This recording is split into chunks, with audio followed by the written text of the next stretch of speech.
All right, so here at the Ridetech booth, we stopped by last year. They showed us their brand new SLA suspension for the Foxbody, which has been very popular. And now they have something else for the Foxbody crowd you guys probably are not expecting.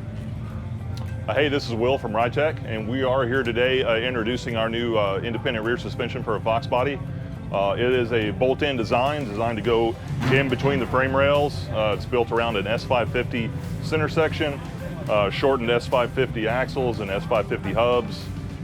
Maintains a Fox factory track width. It's compatible with our coilover or shockwave setup. It's compatible with a 99-04 Cobra catback exhaust. It's all Delrin bushings in the upper and lower control arms. It's very structurally rigid, not a lot of flex, no wheel hop issues, anything like that.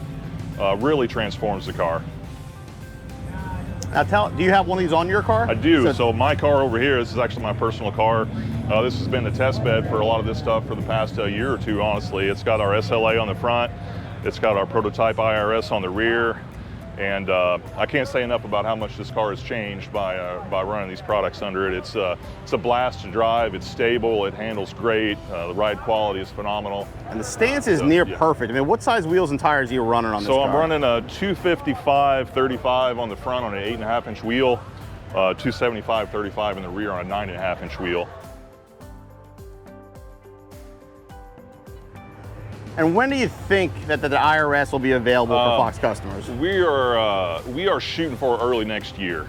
There's a lot of stuff to figure out yet, so it's not totally solid.